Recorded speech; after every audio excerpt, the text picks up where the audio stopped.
Bueno, la otra preguntita.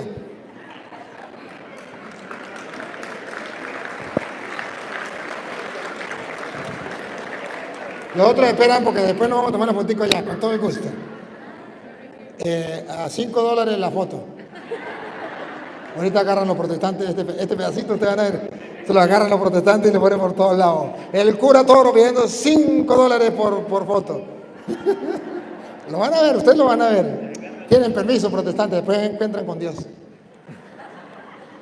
Padre, buenas tardes. Tengo dos preguntas. Una, sabemos que para poder ser padrino o madrina de bautizo, la iglesia tiene unos requisitos, ¿sí? Uno de esos es ser soltero en gracia o ser casado por la iglesia, lógicamente. Una pareja de esposos está en discordia, en pelea, porque no se ponen de acuerdo si sí puede ser el padrino o no. Si se llega al acuerdo de que sí sea esa madrina o ese padrino, que el padrino lleve 5 años en unión libre y sí sea el padrino, ¿qué consecuencias hay en el ahijado, en el niño, o qué consecuencias trae? En el niño, nada. En el niño, nada. Así en la consecuencia, podríamos decir, del niño a futuro sería que no va a tener alguien que le dé testimonio, que lo conduzca por el buen camino, sino la mamá le buscó un tutor, podríamos decir así, un maestro que no sabe nada, o que más bien lo va a llevar por los malos caminos. El padrino o la madrina cumple una función. La función, por eso se llaman compadre o comadre. Compadre, que significa que se va a encargar en la educación cristiana con el padre, compadre. Y la mujer con la madre, comadre. Los dos van a colaborar. Y van a colaborar en la educación cristiana, dándole buen ejemplo. Pregunto, ¿viviendo en unión libre le está dando buen ejemplo? Pero la gente no sabe para qué es el padrino, para qué es la madrina. Padrino es cuando usted necesita pedir al banco un préstamo y el banco le pide un fiador, un padrino, alguien que lo apadrine. O los muchachos de graduación necesitan un padrino, alguien que los apadrine, alguien que tenga. Si no, ¿cómo los va a apadrinar? Apadrinar significa alguien que va a responder, en este caso económicamente, que tiene económicamente. En el caso del bautizando, que tiene, no económicamente, que tiene espiritualmente. Y si no tiene nada, ¿puede ser padrino? No puede ser padrino. Pues si no tiene nada, ¿cómo va a ser padrino en una promoción? Si no tiene para comprarle siquiera una hamburguesa a los ahijados. ¿Me captan la idea? La gente no sabe eso, la gente se olvidó para qué los padrinos. De agarrar un padrino que esté viviendo dándole mal ejemplo al ahijado, mejor lo bautizo con papá y mamá y punto. Sin padrinos. Más bien estorban, hacen daño, dan mal ejemplo. ¿Para qué se buscan los padrinos si está papá y mamá? Porque resulta que papá y mamá a lo mejor pueden morir, si no sabemos, mañana, un accidente, Dios lo cuide. Entonces hay alguien responsable de encargarse de la fe. O también puede ser que papá y mamá a lo mejor están viviendo en concubinato y el niño entonces no lo vamos a bautizar por eso. Pues entonces vamos a buscar uno que le dé ejemplo. Ya que ellos no le dan ejemplo, vamos a buscar otro que sí le dé. Pero buscamos otro que tampoco le da ejemplo. Entonces, ¿para qué buscamos padrino? Pero tiene plata. Ese sí es un gran problema. La ignorancia del pueblo que busca el padrino para que le compre ropa. Sinvergüenza, vagabundo, raza de víbora, sepulcro blanqueado, fariseo hipócrita. Así no es. O que le compre la cadena, que le compre... No, eso no es, para eso no es. Se olvidaron para qué es. El padrino es para la parte espiritual, el testimonio. El problema está en la persona que sabe que no puede ser padrino y va y le dice al padre, yo quiero ser padrino, sabiendo que no puede ser padrino. Y el padre, para no meterse en problemas con nadie, No es padrino, no es padrino. Irresponsable también.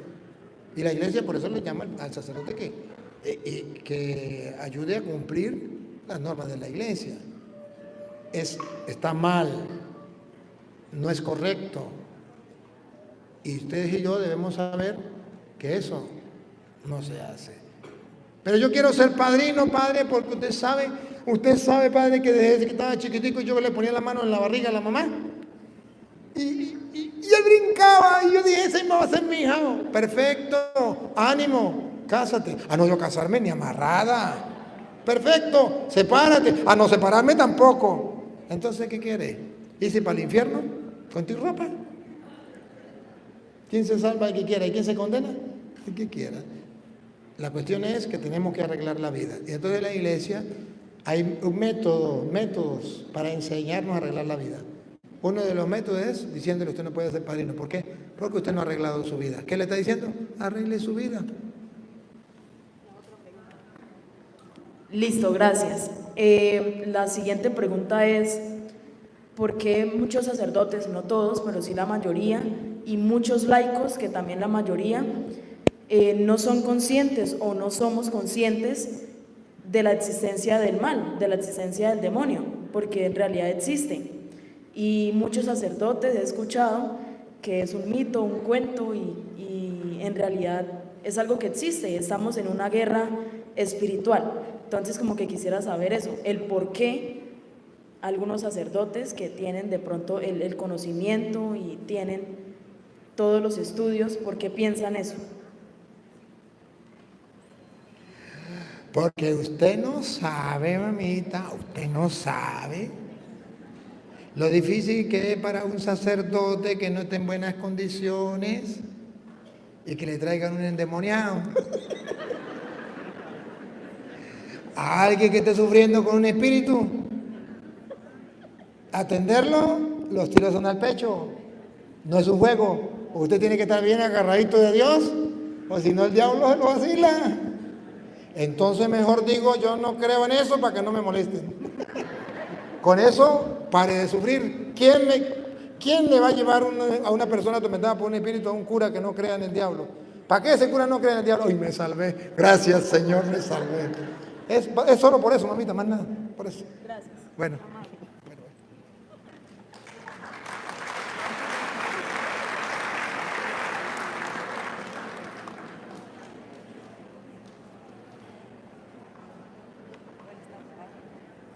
Padre, mi pregunta es que nosotros somos católicos de nacimiento, pero entonces por el tiempo hubo una tía que se salió de la iglesia, se salió del camino y ella fue bautizada de nuevo. ¿Cuál bautizo es el válido? ¿El primero o el segundo? Y se casó también por lo católico, por lo evangélico. El primer bautizo es el importante, dice Efesios 4:4. Que no hay 2 ni 3 bautizos, sino hay un solo bautismo, del 4 en adelante, donde va hablando de la unidad de la fe, unidad del Señor, unidad en la esperanza. También dice que hay un solo bautismo.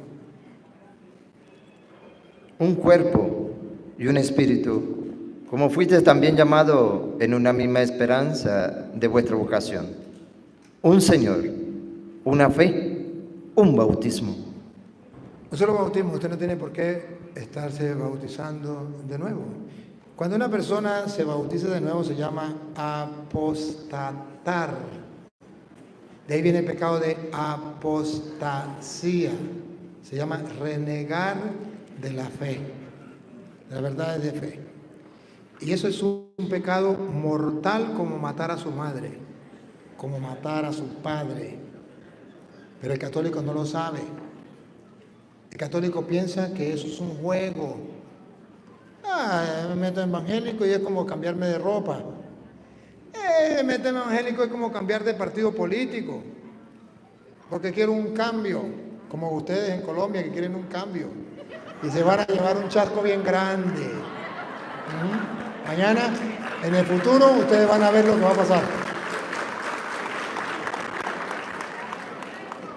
A ustedes no le enseñaron el proverbio que cuando vea la barba del vecino arder, Pon la suya en remojo.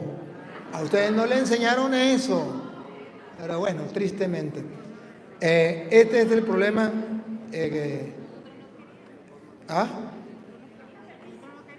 No quisieron porque no votaron. Mi tía me ha estado destacando eso, o sea, quiere que uno siga los pasos de ella. Y yo siempre me he trancado. Y ella me dice que cuando se bautizó en el segundo bautizo, que es que ella volvió a nacer de nuevo. Entonces yo le he dicho, tía, usted nació el primer día que nuestro Señor nos mandó a este mundo, no en el segundo día en el bautizo suyo. Ese es el engaño del protestante. Pero es que cuando nacimos, cuando nos bautizaron, cuando niños, no nacimos de nuevo. Nacer de nuevo, ¿saben qué significa nacer de nuevo? Que ya había nacido cuando me bautizaron. Cuando el niño tiene 8 días de nacido, ya nació. Si se bautiza a los 8 días, es nacer de nuevo, porque ya nació. Si tiene un día de nacido y se bautiza, nació de nuevo, porque ayer nació. Hoy nació de nuevo. Ayer nació de la carne, es carne, dijo Jesús. Hoy nace del Espíritu, es Espíritu. Lo dijo Jesús. Entonces los protestantes engañan a la gente que para nacer de nuevo tiene que tener 20 años, 30 años. No, para nacer de nuevo tiene que haber nacido. No importa que lleve un día, 1 hora, 5 horas, 10 horas, 20 años. Lo necesario para nacer de nuevo es que haya nacido. Y la ignorancia es atrevida. Pero eso es un pecado de apostasía, que cuando el católico va a meter en la lista de pecado ese pecado de apostasía, renegar de la fe, de la doctrina que se le ha enseñado. San Pablo se lo dice en 1 de Timoteo, capítulo 1, versículo 8 en adelante, dentro de la lista, él da una lista de pecados, y dentro de la lista que da del pecado es apartarse de la doctrina. Pero es un pecado como matar a su madre, a su padre. 1:8 en adelante. Pero sabemos que la ley es buena si uno la usa legítimamente, conociendo esto, que la ley no fue dada para el justo, sino para los transgresores. Los transgresores, ¿cuáles serán? Y desobedientes, para los impíos y pecadores. ¿Cuáles serán los pecadores? Vamos a ver la lista de pecadores. Para los irreverentes y profanos. Los que le faltan el respeto a las cosas de Dios, sagradas. Para los parricidas. Los que matan a su padre. Y matricidas. Los que matan a su madre. Vean, pecados mortales graves. Ahí está metido salirse de la iglesia. Lo van a ver. Es un pecado similar a este. Los protestantes dicen que ellos se convirtieron. ¿En qué se convirtieron? Ya van a ver en qué se convirtieron. En pecadores de esta clase. Pero yo no bailo, yo no fumo, yo no bailo pegado. No se trata de ese pecado, se trata de este que le voy a mostrar. Matar a su padre, matar a su madre. Para los homicidas. Que es capaz de asesinar. Para los fornicarios. Los que viven en rejuntados. Para los sodomitas. Las nenas con las nenas, los nenes con los nenes. Para los secuestradores. Bárbaro. Para los guerrilleros. Es un pecado mortal. Para los mentirosos y perjuros. Eso lo entienden. Y para cuanto se oponga a la sana doctrina. Ahí está el pecado. Oponerse a la sana doctrina, a lo que dejó Jesucristo, es un pecado como ser guerrillero, un pecado como matar a su madre, a su padre, es un pecado. Pero los protestantes y los católicos no saben eso. Mi mamá se metió a cristiana. Qué ignorancia más grande. Su mamá no se metió a cristiana. Se metió a protestante. Cristiana era desde el día del bautismo. Ahora se metió a protestante, al pan pan y al vino vino. Pero los católicos repiten como loro. Como la mamá dijo, me metí a cristiana. Ay, mi mamá se metió cristiana. Use este pote que Dios le ha dado. Oye, tengo otra preguntita, me está matando. Yo tengo dos nietos, uno tiene 20 años, el otro 14 años, y yo no ha sido posible de convencer a mi nuera que bautice a mis nietos. ¿Qué voy a hacer ahí? Yo le he hablado y le he hablado, le he manzado hasta mensaje. Le voy a dar dos ideas. Una, que usted agarre los videos que están en YouTube sobre el bautismo y se los coloque para que ellos los vean. Ya he hecho eso. Dos, que usted se los aprenda y que usted busque con la Biblia y le predique a ella. Y no dejar un tercero, que es orar por ella y por ellos. Que la oración va rompiendo las cadenas. Bueno, vaya, muchísimas gracias. Bueno. ¿Cómo? ¿Ya? Buenas tardes, padre. Mi pregunta, o quisiera más bien que me hiciera una aclaración. Nosotros sabemos como católicos que la Iglesia Católica fue fundada sobre Pedro, Mateo 16, 18. Pero hay un numeral en el Catecismo, en la segunda parte, el numeral 424, donde se habla de que, se lo voy a leer, movidos por la gracia del Espíritu Santo y atraídos por el Padre, nosotros creemos y confesamos a propósito de Jesús, tú eres el Cristo, el Hijo de Dios vivo. Sobre la roca de esta fe confesada por San Pedro, Cristo ha construido su iglesia. Entonces, sobre este numeral, los hermanos separados, los pastores, se están basando para decir que nosotros los católicos creemos y confesamos que la iglesia fue fundada sobre la fe de Pedro y no sobre Pedro mismo. Léame, acérquese para acá. Y ahora analicemos lo que están leyendo. Repítalo. Movidos por la gracia del Espíritu Santo y atraídos por el Padre, nosotros creemos y confesamos a propósito de Jesús, tú eres el Cristo, el Hijo del Dios vivo. Mateo 16, 16. Sobre la roca de esta fe, confesada por San Pedro. Aquí está el detalle. ¿Quién la confesó? Cristo. No, ¿quién la confesó? San Pedro. Ahí está el detalle. ¿Quién la confesó? San Pedro. Entonces, por eso nosotros decimos que la iglesia fue fundada en la persona de Pedro, porque él fue el que confesó esa fe. Ciertamente, cuando te pregunta, ¿quién dice la gente que soy yo? Uno dice que Juan Bautista, otro que Elías, otro que Jeremías. Esto significa que esos no tenían fe en el verdadero Cristo, eran Cristos falsos, como los protestantes. Uno que era Elías, otro que Jeremías, otro. Y ustedes, Pedro dice, tú eres el Mesías. ¿Quién confesó esa fe? Pedro. Entonces, esa fe de Pedro es la verdadera. Y por eso entonces Jesús le dice a Pedro, y yo te digo que tú eres Pedro, y sobre esta piedra edificaré mi iglesia. Sí, la fe de Pedro es el fundamento de la iglesia. Pero Pedro no sale del juego. ¿Por qué no sale del juego, como quieren decir los protestantes? Por lo que sigue, el contexto. ¿Qué sigue? Mateo 16, 18. El contexto. Veamos el contexto.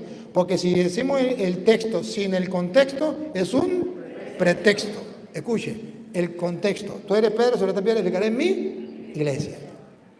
Y yo también te digo que tú eres Pedro, y sobre esta roca edificaré mi iglesia, y las puertas del Hades no prevalecerán contra ella. Vamos a ver si Pedro salió del juego y se quedó solamente la iglesia basada en la fe de Pedro y en Pedro no.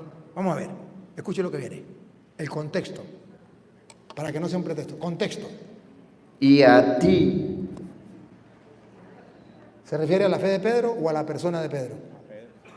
y a ti ¿Sacaron al Pedro del contexto? No. Y a ti, te daré las llaves del reino de los cielos. entonces ahí no me puede decir que sacó a Pedro del contexto. Que la iglesia fue fundada en la fe de Pedro, eso es verdad. Cuando expresó que era el Mesías, y ese es el fundamento de nuestra fe, que Cristo es el Mesías, y es la verdad que Pedro expresó, eso es cierto, y la iglesia no está diciendo mentiras. Pero la mentira está en sacar a Pedro del contexto. Cuando dice Cristo, y a ti te doy las llaves del reino de los cielos. Entonces, Cristo funda una iglesia. ¿Y quién tiene las llaves de esa iglesia? Pedro, a ti te doy las llaves del reino de los cielos. Y sigue.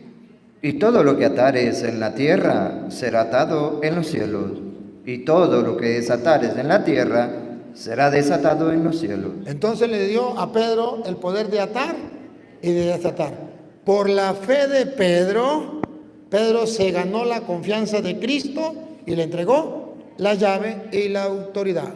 No son cosas aisladas, no son cosas separadas. Hay que ver el texto y el contexto. Ciertamente lo que llevó a Cristo a fundar, lo esencial que llevó a Cristo a fundar la iglesia fue la fe de Pedro. Tú eres el Mesías. A diferencia de los otros que estaban engañados diciendo un Cristo, predicando un Cristo como los protestantes. Distinto al verdadero, que era Elías, que era Jeremías, que era uno de los profetas, y era falso eso. Pero hablaban de Cristo. Y cuando Cristo la funda sobre la fe de Pedro, no podemos quitarle la fe a Pedro, robarle la fe a Pedro y sacar a Pedro a patadas. No, porque va unida las dos cosas. Gracias, Padre.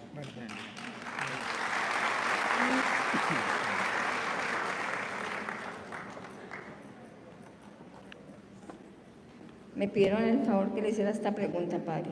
¿Que dónde dice en la Biblia que María nació sin pecado concebida? No, eso no lo dice la Biblia. Esto lo enseña la iglesia. ¿Por qué? Porque si Jesús es Dios y ella es la madre de Dios, Jesús dijo, el árbol se conoce por su fruto. Y dijo, un árbol malo no puede dar frutos. Bueno, analicen el fruto y por el fruto conocerá el árbol, o el árbol se conocerá. Entonces, analicemos el árbol. Cristo es puro, santo, o no es puro y santo. Si ese es el fruto, entonces, ¿cómo es la madre? El árbol. Y luego en Lucas 1:42 dice, bendita tú y bendito el fruto de tu vientre. O sea, coincide con Cristo. El árbol se conoce por un árbol bueno no puede dar frutos malos, y un árbol malo no puede dar frutos. Y aquí la Biblia dice, bendita tú, el árbol es bendito y bendito es el fruto. Entonces ahí nosotros decimos que María fue preservada sin pecado original porque no podía manchar su hijo y no podía manchar el honor de su hijo, ¿sí? Luego, ¿y entonces cómo se explica? ¿Y cómo se explica que ella sea preservada del pecado original? ¿Cómo podemos entenderlo? Si Cristo vino a salvarlos a todos, Él es el Salvador de todos, porque está escrito en Romanos 3:23, todos pecaron y están privados de la libertad y todos han sido gratuitamente rescatados por Cristo. Entonces, ¿cómo se explica que María haya sido preservada del pecado? Porque hay dos maneras de salvar. Dos maneras de salvar. Una manera, por ejemplo, que ella tenga a su hijo y viene un tigre a destruir a su hijo Y ella, cuando ve que el tigre va a matar a su hijo, saca una pistola, dispara al tigre y lo mata. ¿Qué hizo? ¿Lo salvó o no lo salvó? Sí lo salvó. Y el tigre no logró tocar al muchacho. Pero luego, él tiene su hijo. Viene el tigre, él no lo ve. Cuando escucha el grito, ve que el tigre está atacando a su hijo. Ya lo aruñó. Él saca la pistola y lo mata. ¿Lo salvó o no lo salvó? Sí, pero el tigre lo logró herir. Entonces, ¿cuál de los dos salvó a su hijo? ¿Ella lo salvó o él lo salvó? O sea que él no lo salvó. Los dos la salvó. Ella lo salvó porque preservó sin heridas, preservó, no permitió que el tigre lo tocara. ¿A él lo salvó? Sí lo salvó. ¿Por qué lo salvó? Porque mató el tigre y después le sanó las heridas, lo salvó. Y nosotros creemos que María fue preservada de ese pecado porque está escrito en Apocalipsis 12, de forma figurativa, 12, vamos a ponerle ya como el 10 y 15 quizás. ¿Qué es 15? 12:15 de Apocalipsis. Y la serpiente arrojó de su boca. La serpiente, ¿quién es la serpiente? El diablo. Arrojó de su boca. Tras la mujer. ¿Quién es la mujer? La mamá de Jesús.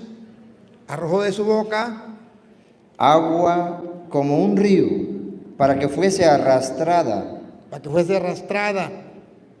Y luego Cristo la va a salvar de ahí. Nos salvó a nosotros. A nosotros nos arrastró el pecado. Y de ahí nos sacó Cristo. Pero vamos a ver si a ella la arrastró. Para que fuese arrastrada por el río. Pero la tierra ayudó a la mujer, pues la tierra abrió su boca y tragó el río que el dragón había echado de su boca. No la tocó, fue preservada. El demonio le tiró todo el veneno, pero Dios hizo que la tierra viniera en auxilio de la mujer y no permitió que la tocara. Por eso llamamos preservada del pecado original. Uno de los fundamentos bíblicos es este Apocalipsis 12:15, donde muestra, pero no que usted diga, encuentre, María fue preservada del pecado original, eso no existe así literalmente. Otra pregunta que que es la quisiera, es si las mujeres en la iglesia pueden dar la comunión. ¿Qué, mami? Que si las mujeres en la iglesia pueden dar la comunión. Una cosa es dar la comunión como ministro extraordinario y otra cosa es consagrar. La gente no tiene claro esto. El sacerdote es el único que puede consagrar. Esto significa hacer presente a Cristo en la hostia a través de ese sacrificio y a través de esa orden que Cristo le dio al sacerdote.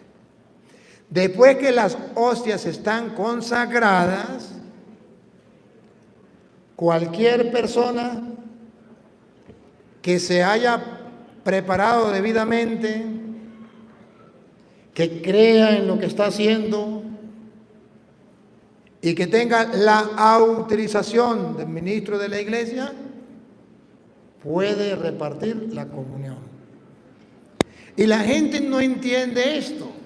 La gente piensa que eso es consagrar. No, eso no es consagrar. Eso es que se llama ser ministro extraordinario. Y extraordinario significa que el ordinario es el ministro ordenado, el sacerdote. Ordinariamente él es el que tiene que hacerlo. Si hay mucha gente, en alguna ocasión, puede nombrar un ministro extraordinario, sea hombre o sea mujer. No hay ningún problema, porque está prestando un servicio. Está prestando un servicio de darle la comunión a esa persona, pero ojo, las hostias ya están. Lo que no puede es consagrar, pero sí puede prestar el servicio de darle la comunión a otra persona. Lo que falta es una chispa de fe en el pueblo. ¿Qué pasa? Que si va ella y voy yo y los dos vamos a dar comunión, ¿cuál es el problema? Que toda la gente se va a donde está el cura y ella no. ¿Qué es lo que podemos notar? Que la gente no cree en Cristo. Porque el mismo Cristo que está en la mano de ella es el Cristo que está en mis manos. Porque al discernir que en el pan está el cuerpo de Cristo, yo no me puedo negar de recibir a Cristo de manos de ella. No me puedo negar. Es Cristo.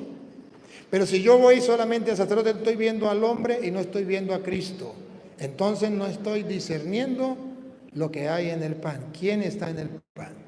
Es la muestra más clara de la ignorancia que hay en el pueblo, de la falta de fe del pueblo en Cristo Eucaristía. Yo voy a recibir a Cristo.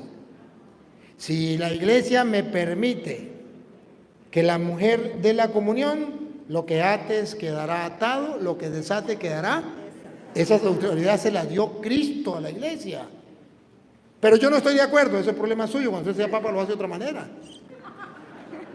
Pero la iglesia tiene esa potestad, tiene esa autoridad. Yo no estoy de acuerdo, eso se llama rebeldía.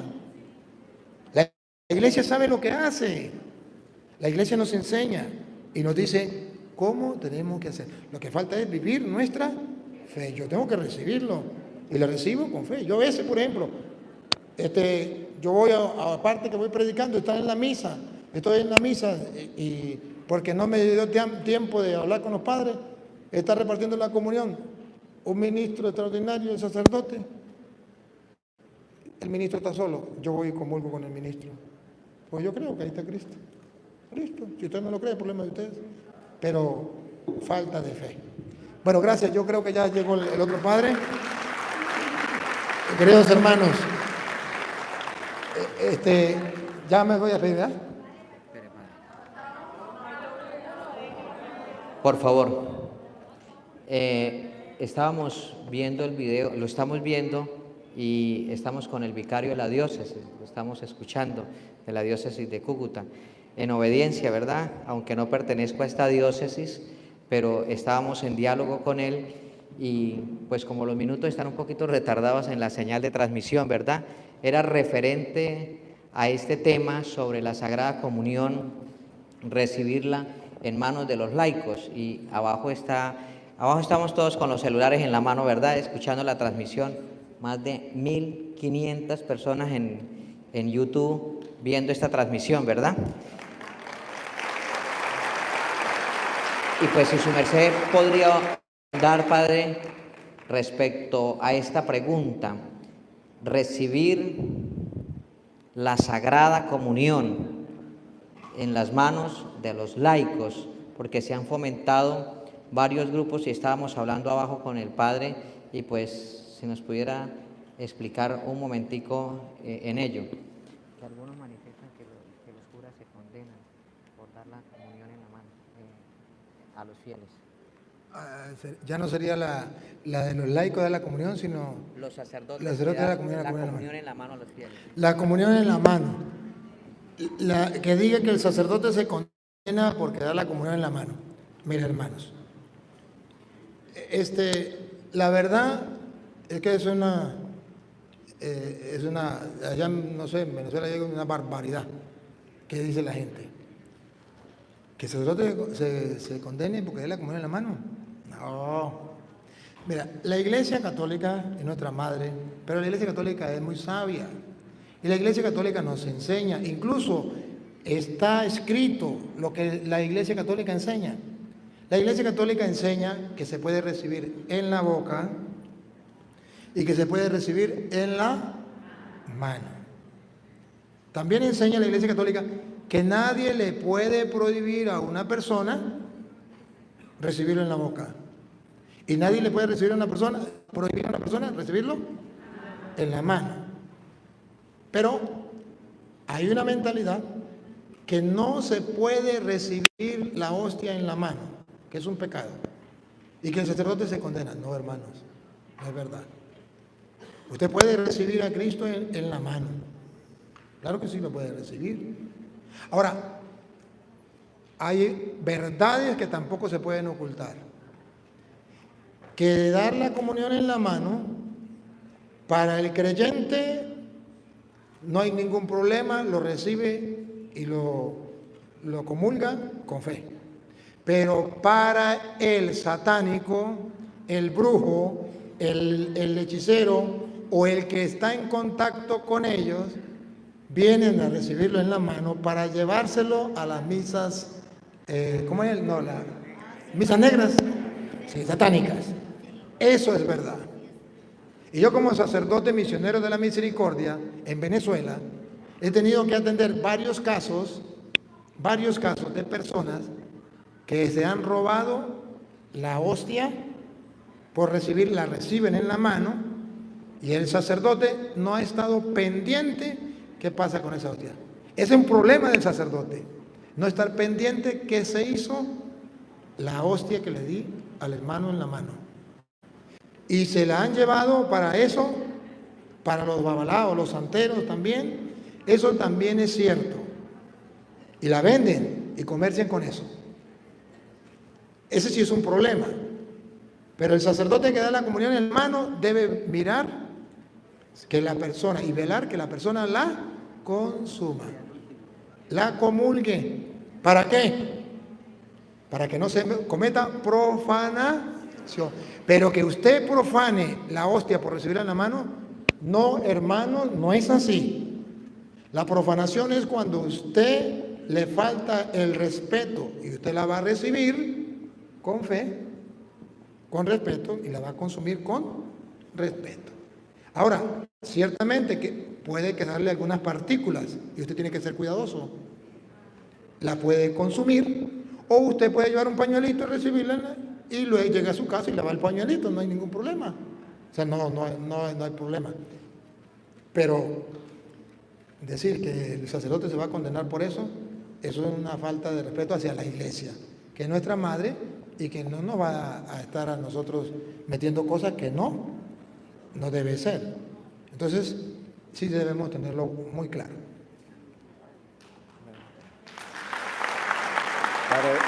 Padre, buenas tardes. Padre, mi pregunta es sobre la limosna. Jesús manda que a todo aquel que nos pida debemos darle, pero yo está leyendo el capítulo 12, versículo 4 del libro eclesiástico, para que me aclare esa inquietud. No sé qué fue lo que leyó. Eclesiástico, capítulo 12, versículo 4 y 5 creo que es. No, pero no la tenemos. No la tenemos porque tenemos la Biblia protestante y ahí no está. Búsquele la ley. ¿Qué dice? Diga qué dice. Dice que cuando dé su limosna, dásela al piadoso, no al pecador. Y sobreentiende que, por ejemplo, yo trabajo en la calle y todo el mundo... Ya entendí. Mira, lo que están diciendo ahí al pecador, no se le debe dar al pecador, es que si usted sabe que le está pidiendo limosna para fumar droga, no se lo dé.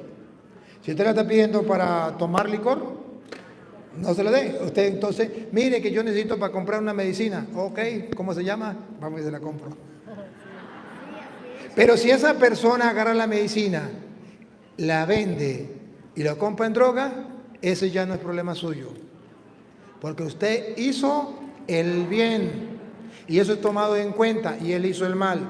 Pero si usted sabe que él le está pidiendo para fumar droga y usted le da, usted es cómplice. Ese es el pecado. Bueno, ahora sí, ya se acabaron las preguntas. Yo quiero agradecerles, queridos hermanos, la paciencia que han tenido. Agradecerle a los padres la oportunidad que me ha dado, al obispo, por darme el permiso de venir, al vicario.